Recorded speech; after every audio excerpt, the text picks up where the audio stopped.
What if the very fabric of reality was about to unravel, and you were the one who could stop it? Imagine being caught between worlds, drawn into a force so powerful, so ancient, that it challenges everything you thought you knew about existence. In this story, Thomas Miller is about to face the unthinkable, an anomaly that could destroy everything he's ever known. As the boundaries of reality begin to collapse, his choices will determine the fate of humanity and of all dimensions. Stay tuned, because this is just the beginning of a journey that will leave you questioning everything. Welcome to the Convergence. Thomas Miller stood at the edge of the Groom Lake testing facility, staring into the Nevada desert as the sun painted the landscape in hues of orange and gold. It was a view he'd seen countless times over the past 15 years. To most, Area 51 was a place shrouded in secrecy, its true nature concealed from the world. To Thomas, it was a job, routine, predictable, and defined by a strict need-to-know policy. Yet today, something felt different. The air was still, and a strange weight hung over him, as if the desert itself was holding its breath.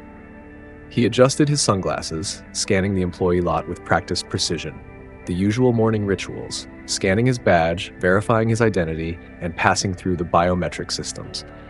It all felt like the same monotonous cycle that had repeated every day for over a decade.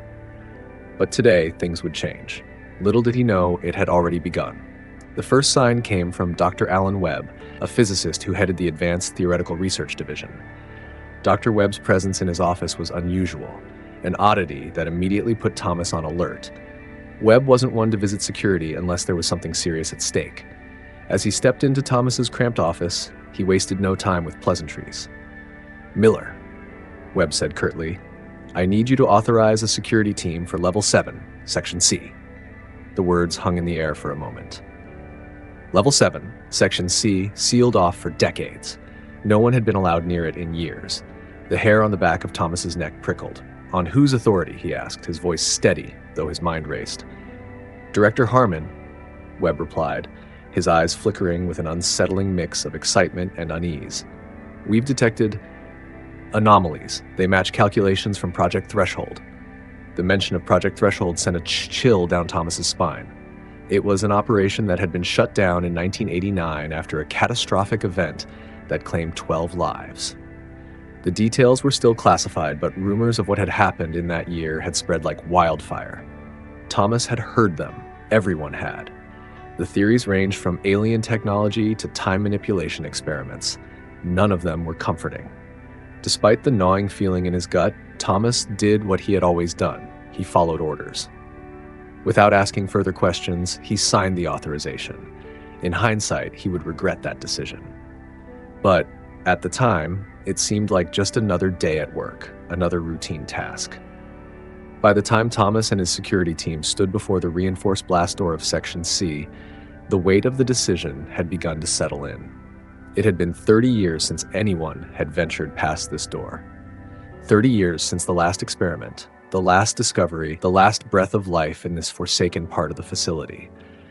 But the door slid open without resistance, revealing a pitch-black corridor that seemed to swallow their flashlights. The air inside was thick, almost tangible, as if the very walls had been holding something back for far too long. "This isn't right," muttered Parker, one of Thomas's team members, a young man who had been at Groom Lake for only 3 years. He was right. The place was unnaturally pristine, devoid of dust, as if it had been untouched by time. But that wasn't the only thing that unsettled Thomas. It was the silence. The kind of silence that had weight, like it was waiting for something. As they moved deeper into the corridor, Thomas's mind raced. What could be down here that had been hidden for so long? What had they uncovered? They came to a large laboratory space, its walls lined with old computer terminals, now dark and silent. Strange mechanical components sat on tables, and glass containers held objects that defied explanation. But it was the notebooks that caught Thomas's attention. They were filled with equations, handwritten with meticulous care. The wall at the far end of the room, however, was something entirely different. It wasn't made of concrete, metal, or any material Thomas had ever seen. It was black, like glass, but somehow it absorbed light, reflecting nothing but an unsettling emptiness. Webb moved forward, his fingers twitching with anticipation, drawn to it like a moth to a flame. "Don't touch it," Thomas ordered, his voice firm. But Webb didn't listen. His hand reached out, and as soon as his fingers made contact with the surface, the world around them seemed to freeze. The black wall rippled like liquid, acknowledging the disturbance before settling back into its unnatural stillness. It was then that Thomas saw it, a reflection. But it wasn't Webb's reflection. This figure was moving independently, its lips forming words. Webb pulled his hand back, but it was too late. The anomaly had already responded. "Did you see that?" Parker whispered, his voice tight with fear. "Yeah," Thomas replied, his heart pounding. "I saw it."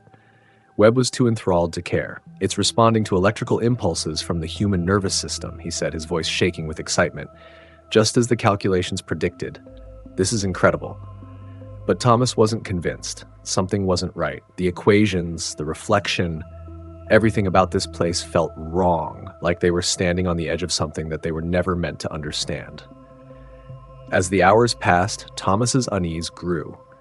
He couldn't shake the feeling that they were being watched, not by any human or alien, but by something far older, far more powerful. The black wall had become a portal, a gateway into something beyond comprehension. By the time they returned to the surface, the anomaly had begun to take on a life of its own. Webb and the rest of the team were excited, but Thomas felt a deep, gnawing sense of dread. The warnings were clear. This wasn't just an experiment anymore. It was something much, much larger. The discovery of the anomaly beneath level 7 would be the beginning of the end. They had opened a door to a reality that no one was prepared for, and now there was no going back. This was only the beginning, Thomas realized. What he had seen today was just a glimpse of the horrors to come. But the government didn't care. They were already planning their next move, and soon it wouldn't just be him and his team standing at the edge of the unknown. It would be the whole world.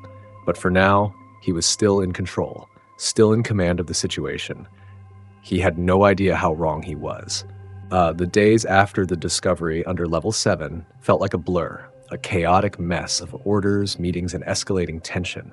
But in the back of Thomas Miller's mind, one thought echoed louder than the rest. They had made a grave mistake.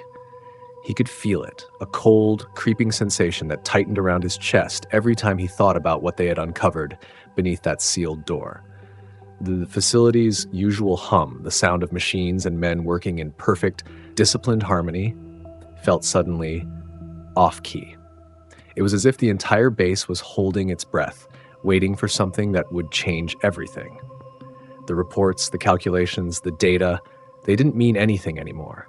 The black wall in that secret chamber had shown them a glimpse of something beyond their comprehension. It had spoken to them, and now the world seemed to be shifting around them, inching closer to the edge of a precipice they could never turn away from. But no one else seemed to grasp the enormity of what had occurred. Not Director Harmon, who continued to issue orders with his usual detached precision. Not Dr. Webb, whose obsession with the anomaly had only grown in intensity since their first encounter with it.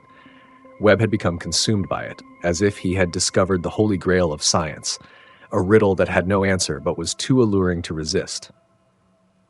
His presence in the control room had become almost constant, his fingers flying over the keyboard, crunching data, running simulations. All he could talk about was the anomaly's potential, the infinite possibilities it presented. But to Thomas, it felt like madness, and madness, it seemed, was beginning to infect them all. The first signs were subtle. The nosebleeds started 3 days after their encounter with the anomaly. At first, Thomas had brushed it off, a minor inconvenience. Stress, perhaps, from the tension of the last few days. But as the days wore on, the nosebleeds became more frequent, more severe. They weren't just from stress. There was something wrong, something that the air around level 7 was doing to them. The metallic taste of blood lingered on his tongue, and the headaches came in waves, sharp and unrelenting. But it wasn't just Thomas. Parker had started to act differently too. His usual sharp mind was clouded, his focus wavering. He had become distant, lost in his own thoughts. His skin had developed strange black marks, small at first, behind his ears, just like the ones that had appeared on the bodies they'd found. And those marks, as if signaling some unseen change, only spread with time. By the time Dr. Solomon arrived, the unease had turned into full-blown paranoia. Solomon had been a part of the original Threshold project in 1989, the project that had been shut down after a devastating incident. He was one of the few survivors of that ill-fated team, and now, decades later, he had been brought back to help manage what had been discovered beneath Level 7. But his arrival only served to make Thomas more suspicious.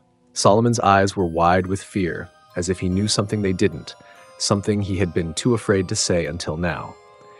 When he saw the footage from their encounter with the black wall, he turned pale, his hands trembling. "You've opened it again," Solomon had whispered, his voice shaking. "God help us all." It was the first time anyone had spoken with such raw, unfiltered fear in Thomas's presence. It left a cold chill in his bones, but he had pushed the thought away. There was no time for fear. They needed to focus on the research, on the data. And yet, the truth was slowly becoming undeniable. This was bigger than any experiment they had ever conducted. The anomaly wasn't just a new discovery. It was a doorway to something beyond their understanding, and they were standing on the threshold of it. Dr. Solomon had handed Thomas a sealed envelope, the contents of which were a set of rules. 7 rules, written in faded ink, each one a desperate attempt to contain the force they had unleashed. They were simple, yet terrifying. 1. Never touch the surface with bare skin.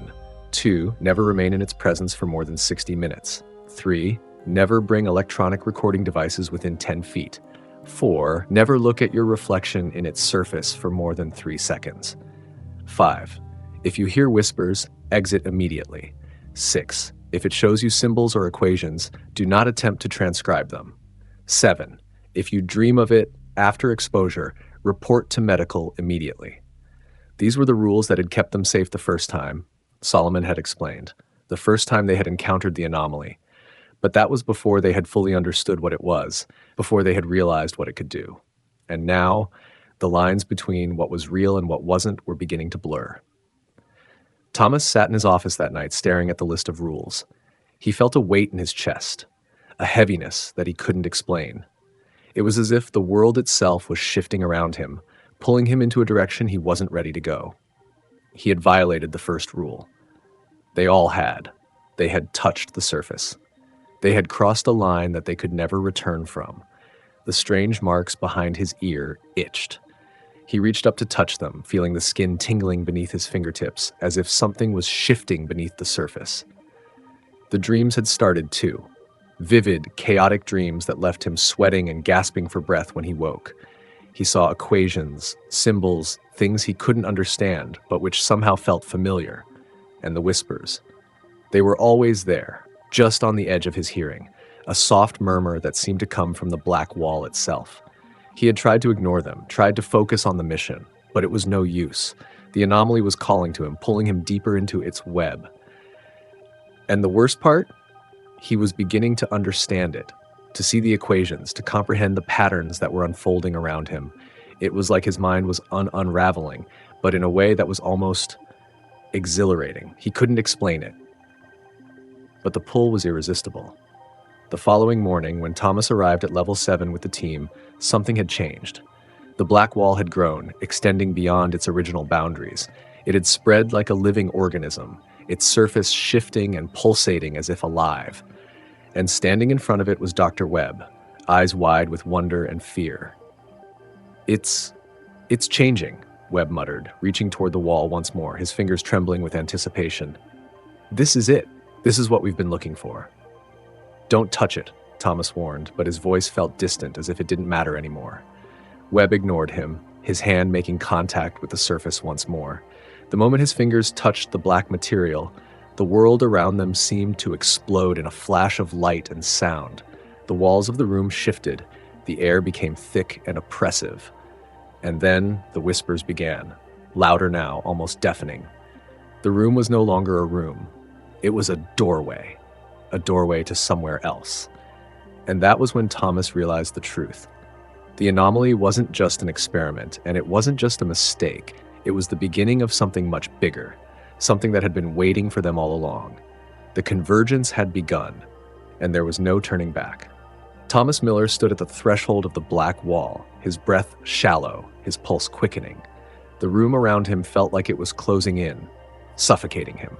Webb's fingers still lingered on the surface of the anomaly, his wide eyes reflecting both fear and fascination, a scientist lost in the allure of the unknown. But Thomas, despite his long years in the military and as a security coordinator, felt a deep, unshakable dread in his bones. There was something wrong, something fundamentally wrong with what they had uncovered. The whispers were louder now, as if the walls themselves were speaking to him. He could hear them, clear as day, but he couldn't make out the words. They were distorted, echoing through the air like a distant murmur from a place he couldn't see. The room seemed to shift with every heartbeat, the floor beneath his feet pulsating, vibrating with an unseen energy. It wasn't just the physical space that was changing. Something in the very fabric of reality itself was warping, bending, unraveling. "Webb," Thomas said, his voice shaky despite his best efforts to sound authoritative. "Pull your hand back, now." But Webb didn't respond. His hand remained pressed against the dark surface of the wall, and his face, so often confident, so sure of himself, was now etched with awe. His lips moved, but no sound came out, as if he was speaking to something beyond them all. His eyes were glassy, distant, as though the very essence of his being had been absorbed into whatever lay beyond the black material. "Webb," Thomas barked, taking a step forward, his hand reaching for his sidearm instinctively. He wasn't sure what was happening, but he knew it couldn't be good. Just as his hand reached Webb's shoulder, a violent pulse of energy surged from the wall, blasting through the room in an overwhelming wave. Thomas staggered back, his body slamming into the nearest desk, knocking it over in the chaos. The air seemed to warp, bending light, bending time itself. The walls rippled like water, the entire room distorted into a strange, surreal landscape. For a split second, Thomas thought he saw something alive, moving in the corner of his vision. It was too fast to comprehend, but it left him feeling nauseous, as if his mind couldn't quite process what it had just seen. And then everything stopped. The room snapped back into its original form, the walls solid once more. The air cleared, but it felt thicker, heavier, like something had been permanently altered. Webb stood motionless in front of the black wall, his hands still pressed against it, his face vacant. He looked almost changed. "Webb?" Thomas asked cautiously, stepping closer. His voice sounded distant in his own ears, as though the very nature of sound had shifted. "Can you hear me?" Webb didn't respond, but his eyes flickered, and for the briefest moment, Thomas could have sworn he saw a reflection, an image of himself in Webb's eyes. He didn't move, but there was a sudden awareness there, something that wasn't there before, something alien. A ripple of unease crept up Thomas's spine. His instincts told him to pull Webb away, to drag him out of this cursed room, but there was something else, something darker, that made him hesitate. Just then, the door to the lab slid open with a sudden hiss. Dr. Burns, a quantum physicist, entered, his eyes wide as he took in the scene before him. "What in the hell is going on here?" he demanded, looking between Thomas and Webb. His voice wavered with the same fear that had been creeping into Thomas's bones. I felt it. The energy. It's growing." "I don't know," Thomas replied, his voice tight. "Something's wrong. Webb, he's not himself." He motioned toward the physicist, still standing before the anomaly, unblinking, unresponsive. "We need to get him out of here," Burns said urgently, stepping forward. But Thomas held up a hand. "No," he said, his voice grim. "We can't. I think Webb's already gone too far." Burns looked at him, confusion and horror flooding his face. "What do you mean?" Thomas hesitated, a chill running through him. "It's not just a portal. It's changing him. It's changing us. We've opened something we were never supposed to." Before Burns could respond, a low rumble echoed through the facility. The lights flickered overhead, casting strange shadows on the walls. Then, the air grew cold, a deep, unnatural chill that made Thomas's breath visible in the space between them. Something shifted. Something was moving in the facility, but not in the way a living being moves. It was as though the space itself was bending, reshaping around them. And then, the whispers returned. This time they were clearer. They weren't just murmurs, they were voices, faint, disembodied but distinct. Thomas felt the hair on the back of his neck stand on end. It wasn't just in his head. They were real. Burns took a cautious step toward the door, but Thomas held up a hand. "Stay here. We need to figure out what we're dealing with." The whispers grew louder, more insistent, as if pressing on his mind, trying to force its way inside. Thomas clenched his fists, trying to block out the noise, but it was impossible. The voices weren't speaking in any language he could recognize, yet there was a feeling behind the words, a deep, ancient feeling that made his heart race, a primal fear that sunk into his very bones. Suddenly, Webb spoke, but it wasn't Webb's voice. His mouth moved, but the words that came out were not his own. They were distorted, echoing, layered, as if coming from multiple places at once. "You opened the door. Now, you must listen. The convergence begins." Thomas's stomach twisted. "What do you mean?" he demanded, his voice shaking. "What are you talking about?" Webb's eyes finally shifted. The reflection in his pupils seemed to move, flickering, like something that shouldn't be there, something that had never been human. "It's coming," Webb said, his voice now a low, guttural whisper. "The architects, they've been waiting. The equations, they speak to us." Thomas's mind reeled as Webb's words crashed into him. Architects? Equations? He had heard theories, whispers from the other researchers about the anomaly being a form of communication, something trying to break through. But this was more than that. Webb was no longer just a man. He had become something else, something beyond human. Burns took a step back, his face pale.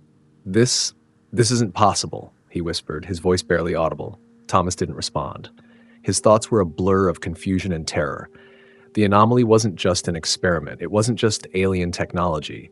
It was alive, and it was pulling them into something they couldn't escape from. Without warning, Webb's body jerked forward, his hand releasing the black wall as he staggered back. For a split second, his expression was human again, and Thomas caught a glimpse of the man he used to know, trapped behind the alien force that had taken over him. Then, just as quickly, Webb's eyes went blank once more, and he fell to the floor. The room fell into an eerie silence, the whispers fading into the background. For a moment, Thomas stood frozen, his mind struggling to process what had just happened. But he couldn't afford to waste time. Something was happening, something big, and if he didn't act soon, they might not make it out alive. "Get him out of here," Thomas ordered Burns, his voice steady now, though his heart raced in his chest. "We need to get back to the surface. Now." Burns nodded, quickly moving toward Webb's limp body. As Thomas watched them, his gaze drifted to the anomaly one last time. The black surface seemed to pulse with an unnatural rhythm, as if it were breathing, alive, waiting for something. And Thomas knew, deep down, that whatever that something was, it had already begun. The convergence was here, and there was no turning back. Thomas Miller had never truly understood fear. Not in the way that some men did. Not in the way that one might fear the dark or the unknown. His life had been a series of calculated risks, the steady hum of military protocol and security measures always keeping things under control.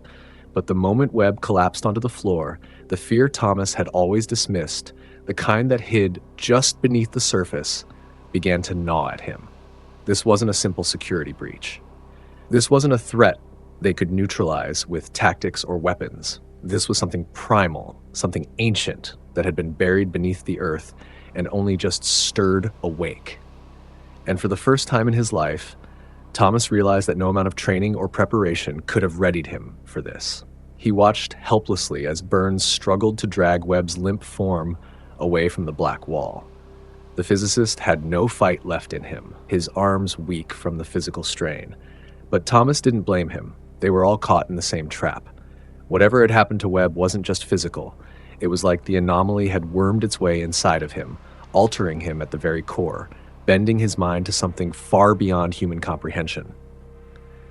"Help me," Burns snapped, his voice tinged with desperation as he struggled with Webb's dead weight. "We need to get him to medical. If he's alive, if there's still a chance, we can." Thomas didn't hear the rest of his sentence. The sound of his own breathing, shallow and fast, drowned out everything else. His eyes were fixed on the black wall, which now seemed to hum in a way that reverberated through his chest, a low vibration that spread across his bones, deep and unsettling. It felt as if the wall was calling to him. The whispers returned. They weren't just distant murmurs anymore. They were louder now, as if they had found a way to crawl into his mind, to sink into his very thoughts. There were no words, only impressions, feelings, like a flood of images rushing toward him. But then, as quickly as they came, they vanished, leaving him with the distinct sensation of being touched, like something had grazed the edges of his mind. "Thomas?" Burns shouted again, pulling him from his daze. His hand was on Thomas's arm now, shaking him, trying to bring him back to reality. Right. Let's go," Thomas said, his voice hoarse. He quickly moved forward, joining Burns as they carried Webb down the corridor. But it was hard to focus. His mind kept drifting back to the anomaly, to what they had uncovered. And the worst part was that he wasn't sure if it was Webb he was worried about or if it was himself. The journey back to the surface felt like an eternity. The hallway, once so familiar, now felt foreign. The air seemed heavier, as if the very walls of the base were closing in on them. There were no alarms, no sounds from the other sections of the facility. The silence stretched between them like a living thing, thick with the weight of something unspeakable. When they finally reached the medical bay, Thomas had expected chaos, but what he found was eerie calm. The staff was already gathered around, waiting in hushed murmurs. The doors to the treatment rooms stood open, but none of the doctors were rushing, none of the usual panic that accompanied a situation like this. Burns and Thomas laid Webb down on one of the examination tables, but even as they did, they could see that the man's condition wasn't just bad, it was impossible. His skin had begun to change. It shimmered faintly like it was made of liquid glass, reflecting the fluorescent lights overhead in unnatural patterns. His breathing was shallow, but there was no sign of consciousness, no movement. It was as if his body had become a vessel for something else, something alive. This isn't human," one of the doctors said, his voice barely above a whisper. He was staring at Webb's skin, his hand hovering near it but not daring to touch. This is wrong. What the hell is happening to him?" Burns demanded, his voice edged with panic. But Thomas didn't answer. He couldn't. He was too busy trying to focus on the anomaly, trying to push away the images that kept flooding his mind. The whispers weren't going away. They were inside his head now, swirling around, slipping through the cracks of his thoughts. He couldn't make sense of them, but he felt them. Sharp, jagged, like shards of glass scraping across his consciousness. Then, the doctor's voice broke through his spiraling thoughts. "We need to perform tests. We need to." "Stop," Thomas said, his voice rough and commanding. "No more tests. It won't help him. Nothing will." They all turned to him, startled by his sudden intensity. He could see the confusion in their eyes, the fear, the uncertainty, but there was something else there too. Something deep and primal, like a silent recognition that what they were facing wasn't something they could just fix with science or medicine. "Get him out of here," Thomas ordered, his voice low and hard. "We need to keep this quiet. No one outside this room can know what's happening." "Thomas, you're not making sense," Burns began, but Thomas shook his head. "You don't understand," he said quietly, his voice barely a whisper. "Webb, he's not coming back. Whatever is happening to him, it's not just him anymore. We've opened something that's changing all of us." As the doctors prepared to move Webb to a more secure area, Thomas stood there, watching them work with a cold detachment. He couldn't shake the feeling that the worst was yet to come. That the answers they were looking for wouldn't be found in a lab, wouldn't be found in data or tests. The answers were somewhere deeper, somewhere inside them. He looked down at his hand. The black mark behind his ear had grown darker, more pronounced, and as he traced his fingers over it, he realized with a sickening clarity that he could feel it spreading beneath his skin. Whatever this thing was, it was inside him now, and there was no turning back. Suddenly, the whispers returned. Louder, clearer. "Come closer, we are waiting." Thomas's breath caught in his throat. It wasn't just in his head anymore. It was real. The anomaly was speaking to him, calling him, and he couldn't resist. The facility felt different the next day. The hum of the machines, the sterile white walls of Groom Lake's interior seemed more oppressive than before. Everything that had once felt normal now carried a strange weight, as if the very air itself was thick with anticipation. Thomas Miller moved through the hallways with a purposeful stride, but his mind was elsewhere. Constantly pulled back to the black wall, to the whispers that still echoed in his mind. No matter how hard he tried, he couldn't escape it. The black mark behind his ear had spread further, crawling down his neck like a living thing, pulsing with an odd, rhythmic beat that seemed to sync with his heart. It was a constant reminder of what he had unknowingly set in motion. The anomaly was inside him. It was changing him, and he was powerless to stop it. The realization was a cold, bitter weight on his chest, one that gnawed at him with every passing minute. It had been 2 days since Webb had collapsed, and the medical team was no closer to finding an explanation for his condition. The doctors were still running tests, but nothing they did seemed to make a difference. His skin shimmered with that strange, liquid glass sheen, and his eyes, when they finally opened, were empty, hollow, as though something had already drained him of life. He wasn't dead, but he wasn't alive either. He was a vessel, a puppet, held together by some force far beyond their understanding. Thomas couldn't look at Webb anymore without seeing what he might become, what they might all become. The whispers were growing stronger. They no longer whispered only in his mind, but seemed to follow him through the corridors, curling around his thoughts, coaxing him forward, urging him to listen. He tried to ignore them, tried to push them away, but it was like trying to fight the pull of gravity. It was getting harder to concentrate, harder to think clearly. By the time he reached level 7 again, his pulse was racing. He hadn't planned on coming back to this place. He had hoped the chaos would settle down, that they could contain whatever had been unleashed. But deep down, he knew it wasn't over. It had just begun. The door to the restricted area slid open with a low hiss, revealing the familiar sight of the darkened corridor that led to the lab. The air was thick and heavy here, the atmosphere electric with an unsettling energy. His breath fogged in front of him as he stepped inside, the chill creeping down his spine as the whispers grew louder, clearer. He wasn't alone. Thomas, a voice called out from the darkness. It was Dr. Solomon, the one person who had been here before, who knew more than anyone else about the anomaly and its effects. The old scientist stepped into view, his face gaunt and pale, his hands trembling as if he had seen something that had broken him from the inside out. "You shouldn't be here," Solomon said, his voice hoarse, strained. "You've been exposed. You've crossed the line." "I know," Thomas replied, his voice flat. "But I need to understand. I need to know what's happening to us, what we've opened." Solomon's eyes flickered with a mixture of fear and something darker, guilt, perhaps. "It's not just about what you've opened, Thomas. It's about what's coming, what's already here." Thomas didn't respond. He couldn't. The weight of Solomon's words hung in the air like a looming storm. Instead, he moved past the doctor toward the black wall that still stood in the far corner of the room. The surface gleamed in the dim light, its dark sheen pulsing ever so slightly as if it were alive, breathing in time with his own heartbeat. "It's calling to me," Thomas whispered, more to himself than to Solomon. "I can feel it. It's reaching inside me." Solomon nodded grimly, his eyes distant as if he were reliving something far older than Thomas could comprehend. "That's what it does. The anomaly, it feeds off of our consciousness. It uses us. It changes us." "But why?" Thomas demanded, turning toward the doctor.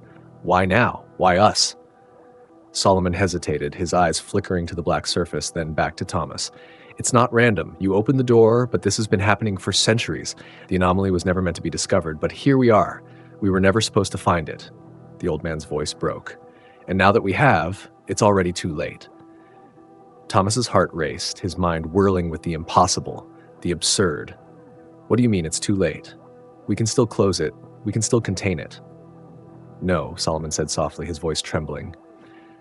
"We can't. There is no closing it. Not anymore. Once you've been exposed, once you've touched it, it changes you. And that change, it's irreversible." The words hit Thomas like a physical blow. He staggered back, gripping the edge of a nearby table for support. The implications of what Solomon was saying were suffocating. They had opened the door to something they couldn't shut, couldn't contain. And now it was inside them, changing them. He could feel it inside his body, the black mark spreading beneath his skin like a slow poison. Solomon moved closer, his eyes heavy with sorrow. "I thought we could control it. I thought we could study it, contain it. But what we've unleashed, it's not just an anomaly. It's a doorway, a gateway to something else, something beyond our understanding. And it's trying to merge with us." Merge? Thomas whispered, the word tasting bitter on his tongue. What does that mean? The anomaly is a point between worlds, Solomon said, his voice low and haunted. A rift. And every time we interact with it, we're pulling those other worlds closer. We're bringing them into ours. A shiver ran down Thomas's spine as he processed the meaning of Solomon's words. You're saying we're causing a convergence? Solomon nodded. Yes, the boundaries between realities are thinning. And as they do, more of them will begin to leak through. It's already started. Webb, Parker, all of us. We're changing. And it's not just our bodies. It's our minds, our consciousness. We're becoming something else. Thomas's mind raced as the weight of what Solomon was saying pressed down on him like a crushing wave. This wasn't just about a lab experiment gone wrong. This wasn't just about some alien technology they had uncovered. This was about reality itself, bending and twisting in ways that shouldn't be possible. We need to stop this, Thomas said, his voice cold and steady, the realization of what had to be done beginning to crystallize in his mind. We need to seal the anomaly before it's too late. Solomon's face darkened. It's already too late for that, Thomas. There's no going back. The only thing left to do is to embrace it. Embrace it? Thomas spat. You can't be serious. I'm serious, Solomon said, his voice unwavering. The convergence is inevitable. The anomaly is a conduit, a bridge between worlds, and we've been chosen to cross it. The question is, Thomas, will you accept the change? Will you step through? Thomas stared at the black wall, feeling its pull deep within his chest. He knew what Solomon was asking. He knew what it meant. And for the first time, he felt it, a deep, terrible choice that lay before him. Step through or turn away. And in that moment, Thomas understood. They weren't just studying the anomaly. They were part of it. They always had been. The black wall pulsed in the dim light, its surface alive, shifting like liquid glass. The deeper Thomas stared at it, the more he could feel it pulling him in, beckoning him closer. His skin tingled as though the very atoms in his body were reacting to the presence of something far beyond what they had been taught to understand. The anomaly was not just an object, it was a living thing, a force, a presence that existed on the edge of all realities. Solomon's words hung in the air like a weight. We've been chosen to cross it. Thomas stood frozen, his mind whirling. He felt his pulse in his ears, felt his breath quicken. The choice Solomon had presented him with was one that no human should ever have to make. To embrace the anomaly, to become part of the convergence, or to turn his back on it, to reject the invitation to something far beyond human comprehension. The thought of stepping into that unknown, of losing himself completely to whatever lay on the other side, sent a cold shiver through his spine. Yet there was a part of him deep down that felt it, a call, a pull he couldn't ignore. No, I can't, Thomas muttered, his voice strained. His eyes never left the black surface, the endless darkness within it that seemed to promise everything and nothing at once. I can't just... Thomas, Solomon interrupted, his voice low, almost soothing. We don't have a choice anymore. It's already begun. We can't stop it. You know what's happening to you, to all of us. The mark behind your ear, it's not just a sign. It's a signal. It's part of the convergence. It's in your blood now. You can feel it, can't you? Thomas swallowed hard, his throat dry. He could feel it inside him. The pull, the whispers that continued to swirl in the corners of his mind. It was like an itch under his skin that he couldn't scratch, a presence that had taken root within him. The black mark was spreading, crawling down his neck, and he could feel his own body changing.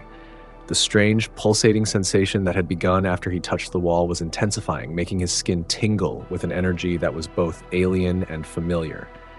It wasn't just his skin either. It was his thoughts, his perceptions. His sense of reality itself was warping, bending in ways he couldn't explain. I'm changing, Thomas whispered, almost to himself, the realization hitting him like a punch to the gut. I feel it, the whispers, the dreams. You're not alone, Solomon said softly, stepping closer.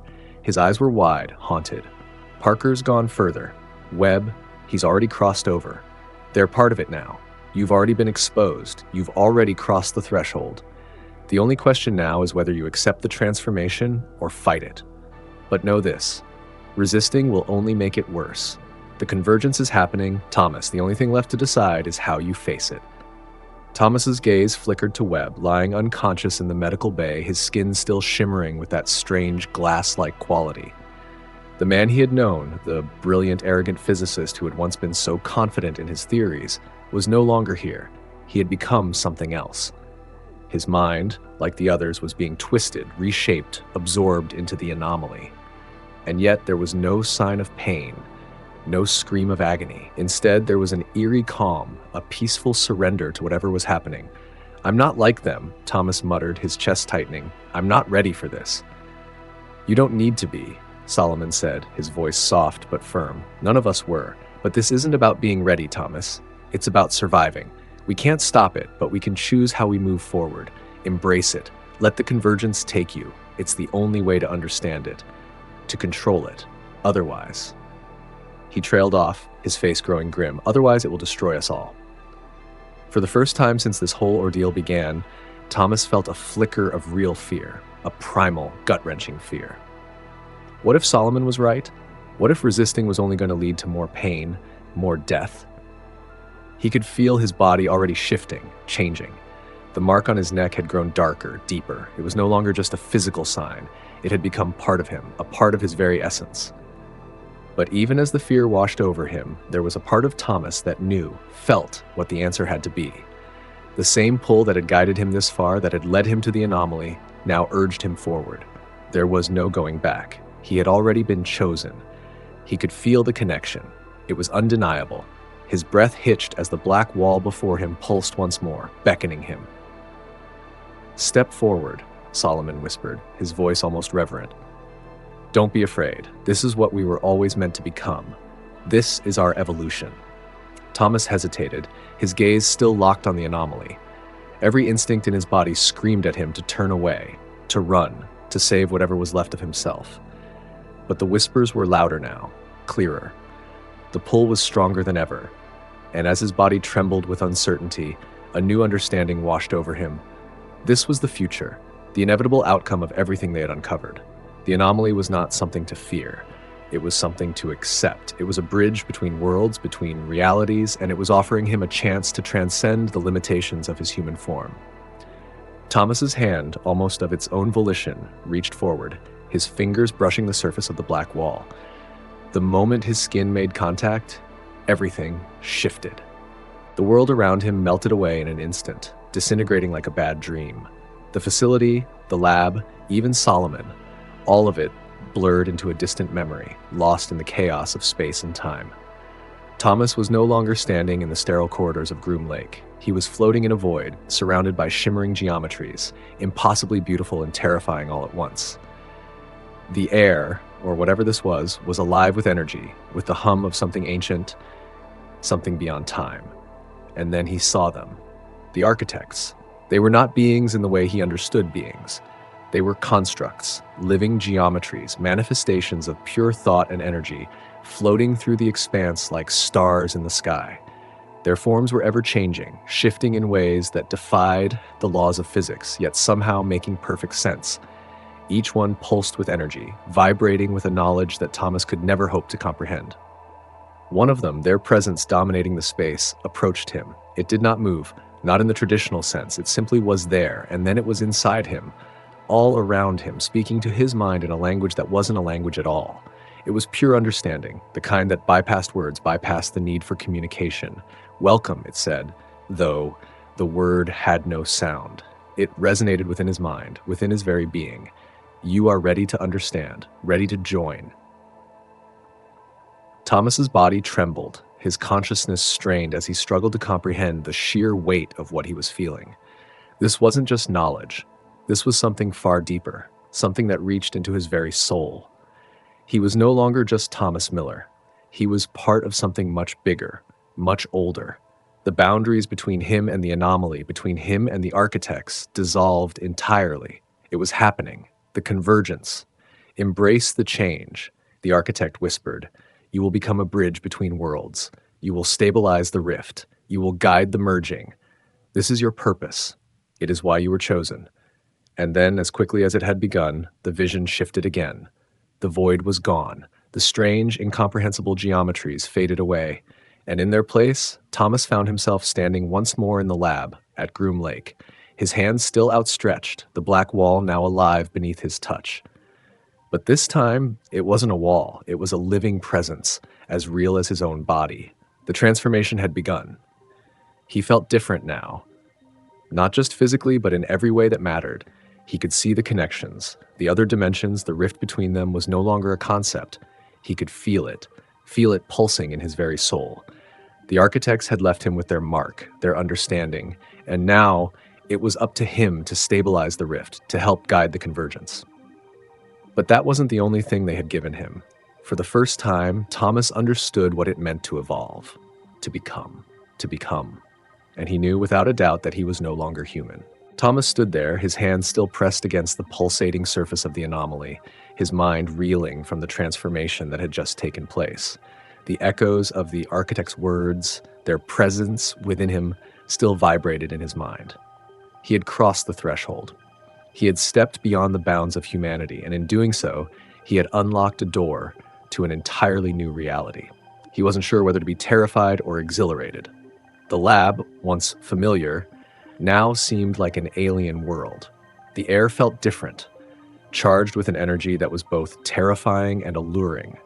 The very walls seemed to hum, the floor vibrating beneath his feet.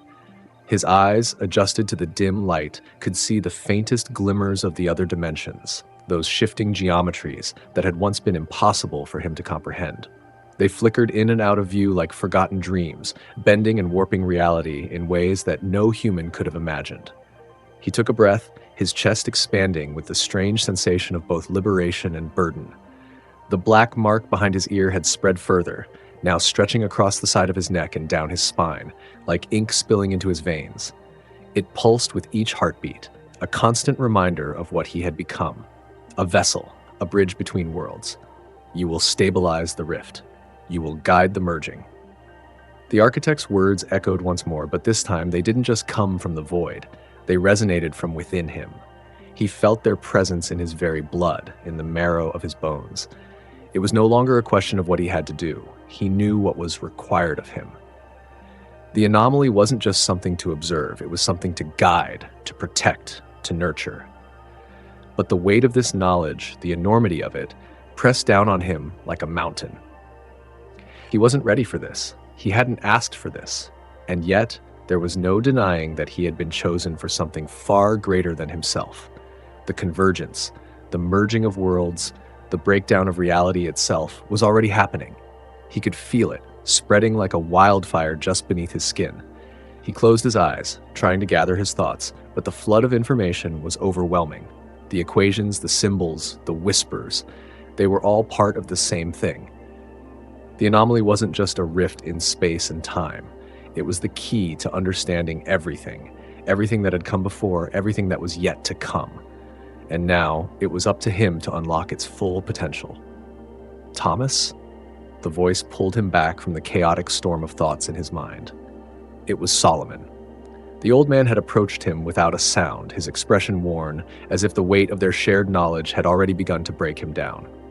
"What is it?" Thomas asked, his voice raw, strained.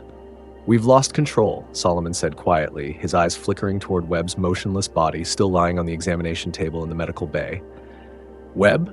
Parker, they're already gone. They've crossed over completely." Thomas felt a pang of sorrow, but it was distant, muted, as if the emotion were far from him now.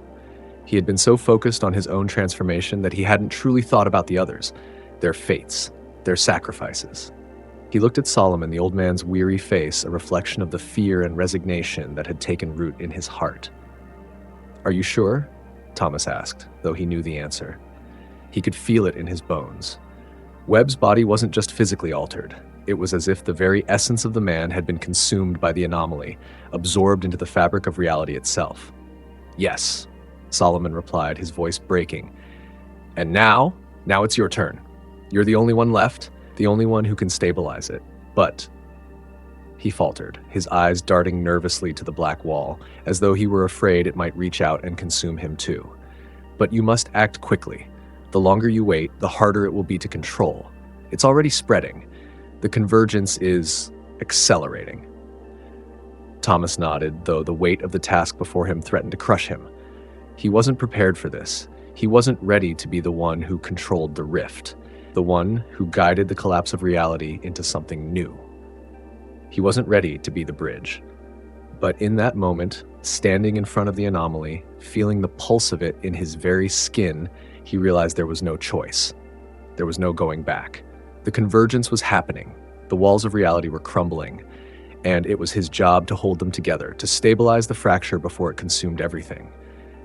"I can't do this alone," Thomas said, his voice heavy with the realization. He turned to Solomon, his eyes pleading. "I need your help." Solomon hesitated, his face etched with guilt, but then he nodded, stepping forward. "We're all in this together. We always have been. But you're right. This is the only way."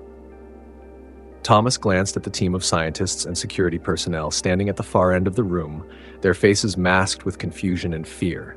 They had been briefed on the dangers of the anomaly, but none of them truly understood what it meant. They didn't know what they were up against. "You need to prepare them," Thomas said to Solomon. "Tell them what's happening. They need to know what they're dealing with." Solomon gave a nod of understanding. "I will. But you need to focus. The rift isn't just going to sit here quietly. We have to move fast. Every moment we waste brings us closer to the end." As Solomon left to gather the others, Thomas turned back to the anomaly. It was no longer just a strange phenomenon. It was a living, breathing thing, a force that defied everything Thomas knew about the universe. But it wasn't just out of control. It was calling to him, inviting him to step through, to embrace the next step of evolution, the next stage of human existence. The whispers rose again, louder than before, no longer just fragmented sounds. They were forming into words that Thomas could almost understand. "You are the bridge. You will stabilize the convergence." The air grew thick and the temperature in the room dropped. Thomas took a deep breath, his hand trembling as he reached forward again, pressing it to the surface of the anomaly. The moment his skin made contact, the room seemed to warp, the walls stretching and bending around him, as if time itself were warping. His body felt like it was being pulled apart, his very molecules vibrating, shifting, expanding. And yet there was no pain. There was only an overwhelming sense of understanding, of clarity. He felt the convergence around him, felt the other worlds, the other realities, pressing in from all sides. He knew what he had to do. The task wasn't to stop the convergence. He couldn't, but he could guide it. He could bend the collapsing forces into a form that wouldn't destroy everything. It was a delicate balance, a choice between chaos and order. And now, it was his responsibility to make sure that order was maintained. Thomas's hand clenched around the surface, his body now fully immersed in the rift, the boundaries of his physical form slipping away, replaced by something greater. The room spun around him, shifting in impossible geometries. The very fabric of reality was bending, warping, as he was drawn deeper into the anomaly. "Guide them." The voice was clearer now, a chorus of whispers that filled his mind. The architects were with him, inside him, guiding him. He was the bridge, he was the anchor, and the rift was growing. With a final deep breath, Thomas stepped fully into the convergence. The moment Thomas Miller crossed fully into the rift, time ceased to have meaning. There was no longer any sensation of movement, no sense of up or down. He floated in a void, the familiar world slipping away as his consciousness expanded into something far greater than it had ever been. He could no longer perceive things the way he once had. The boundaries between himself and the anomaly blurred until he became part of it. A vessel carrying the weight of countless realities, all pressing in on him, stretching his very essence. For a fleeting moment, he felt as if he was everywhere, his mind unfurling across dimensions, existing simultaneously in countless worlds, watching the ebb and flow of time like a river winding its way through the fabric of existence. There were no boundaries here, no walls, no limitations, only the overwhelming sensation of infinite possibility. But as he began to adjust to the overwhelming sensations, he became aware of a deeper presence, something other. It was not the architects, not the rift, but something far older, far more ancient. It was the force that had been pulling him forward all along, the force that had made him the bridge between worlds. He could feel it now, deep within his bones, as if the entire multiverse was alive, breathing through him. The convergence was no longer a theory or an idea, it was reality. And in this new reality, Thomas understood what he had to do. The architect's voice returned, clear and resonant within his mind, now intertwined with his own thoughts. The convergence is inevitable. The choice is yours, Thomas. You have become the nexus point, the point where all realities converge. You will stabilize the breach, or the collapse will consume everything. His mind raced as he tried to comprehend the gravity of his responsibility. The voices of the architects were not merely echoes. They were entities of thought, of energy, pulling him deeper into their understanding, showing him glimpses of what was to come. He saw worlds that had already collapsed, entire civilizations consumed by the thinning of their realities. There were others, vast, infinite stretches of dimensions that could have easily bled into theirs, but had been stopped by him, by the bridge. The convergence wasn't an accident. It wasn't random. It was the next phase in the natural order of the universe, a transition that would lead to something beyond humanity's understanding. The collapse of realities wasn't a disaster. It was an opportunity to evolve. The weight of that thought pressed down on Thomas. His entire being screamed against it, against the idea of surrendering to this force, of allowing the unknown to consume him and everyone he had ever known. His mind flashed back to the faces of the people he had once worked with, Burns, Rodriguez, Parker, people who had been caught in the same web. But they were already gone, and he was the last. He was the only one left to make this decision. In the periphery of his vision, Thomas saw the faintest outline of a figure. He could feel the presence before he saw it. It was Webb, but it wasn't Webb as he had known him. The physicist's body had changed, elongated, his form now shifting, impossibly fluid, as though his very being was made of the same liquid glass-like substance that had covered his skin. His eyes were gone, replaced by glowing symbols that shifted and rearranged in constant motion, the markings of someone who had transcended his human form. He was part of the anomaly now, an anchor at the center of the convergence, guiding the forces that sought to merge realities. Webb, Thomas said, his voice shaking despite himself. The figure in front of him didn't respond, but Thomas could feel it. Webb was aware of him, watching him, waiting for the final decision. "You've become what I never could," Thomas said, more to himself than to the transformed Webb. "You've crossed the line." Webb's form shimmered as if acknowledging the truth. And yet, Thomas realized there was no judgment in it, no malice. Webb had become something beyond judgment, beyond human limitations. He had embraced the convergence fully. He had evolved. And now Thomas was faced with the same choice. He could feel the architects urging him forward, the overwhelming call to embrace the change, to step fully into the unknown and become a part of it. He had already been marked. The rift was already inside him. All he had to do was give in, surrender to it, and the transformation would be complete. Become one with the anomaly. Stabilize the convergence. Guide the merging of worlds. The architects will guide you.